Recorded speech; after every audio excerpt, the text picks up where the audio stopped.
So I used to work as a marketing person for Blue Note Records. Oh, really? Oh, wow. And that was when I first moved to New York. Well, I'm originally from New York, but when I came back to New York in 1999, I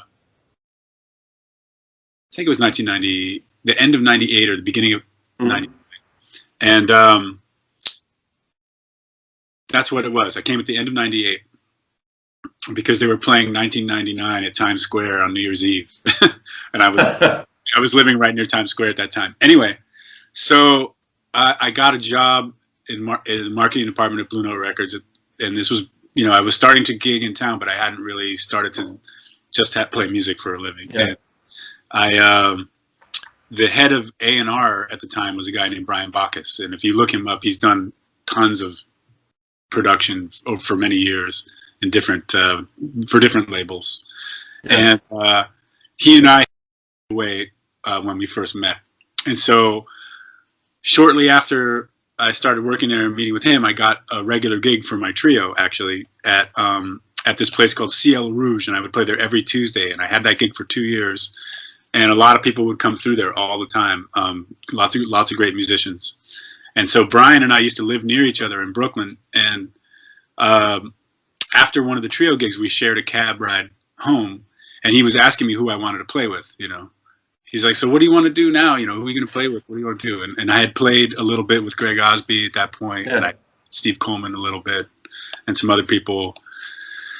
And the first name that came to my head, I said, oh, Henry Threadgill would be an amazing person to work with. He's like, Henry? He's like, oh, man, I know Henry. And so he just calls Henry right then in the cab. And he's like, Henry. And Henry answers the phone, and he's like, yeah, I'm with this guitar player, Liberty Ellman. He's really good. You should hear him. He wants to play with you. And Henry's like, oh, yeah? Like, yeah. Oh, so Henry literally came to see my trio at my gig the next Tuesday. Like 1 week later, he came. And that's the kind of guy. It's a testament to the kind of guy Henry is, because not everybody would do that. People. But Henry's like one of those guys, and you can tell by his music, he's very curious. Yeah. And so in his mind, he's like, well, if this guy's interested in me, I should come and see what he's doing. And if Brian says so, because Brian was a respected friend of. He's a friend. They were friends, which I didn't really know that, but I should have known that, but I didn't. Yeah. So Henry came, and then and that was cool. We got to talking and everything, and then I was like, wow, check that out, And then 1 month later, he called me and said, hey, I'm putting together this band. Do you want to play? Oh, wow. It's the beginning of Zooid, and luckily for me, there's a pipa, the instrument pipa, the Chinese instrument. No. So he had actually called Ming Xiao Fen, who's kind of a famous improviser on the pipa, to be in the band originally, or he was checking it out, and she couldn't make it. So luckily she was busy, because I don't know if he would have called me after that, Yeah. So, but luckily she couldn't make it, and so then he called me. So that was how, and then Zooid started right then. It was a different version of the band than it is now, but so I think our first gig was either in 99 or maybe in 2000.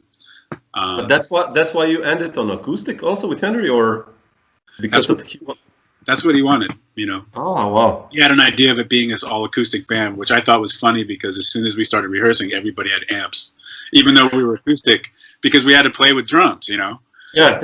And so even from the very beginning, I was like, well, at this point, we have amps. It's an electric band, but I understand, I came to really appreciate and understand what he was going for, because in Make a Move, he had Samo was playing electric bass and Brandon was playing electric guitar, and there was a certain kind of sound. And as a composer, he wanted a more chamber music sound, even though it had to be amplified. He still wanted to sound more acoustic. So that was his thing, So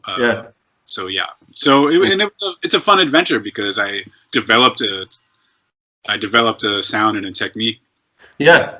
That band that I wouldn't have otherwise, So that it's kind of, I appreciate that now. And what's really funny is that I've gotten so many calls over the years to play acoustic in that way because of being in Zooid, Oh, wow. It's really funny, because sometimes I'll be in those situations and I'll be like, the music you're writing and the way we're playing, you should just let me play electric guitar. I'll be able to do so much more. Yeah. Play more information, I can comp differently, and I can do all these things. stuff with the guitar, acoustic guitar being that loud doesn't always work. Henry's writing, it works, you know, because of the way it works. Like, for example, you know, in Henry's music, it's very rare that I'm playing a full chord of anything. You know, I might be playing two notes. Yeah, like intervals more. Yeah. You know, so but when you play a full, you know, if I'm playing a 5-note chord or a 4-note chord, holding it out, and you want me to hold that, and we're playing at loud volume, you're going to get feedback. Yeah. You know, and I mean, it can work. Obviously, I you know, people have figured out how to do it, but it's not always the most comfortable either, you know. So even after 20 years of doing it, I still am like, just let me play electric.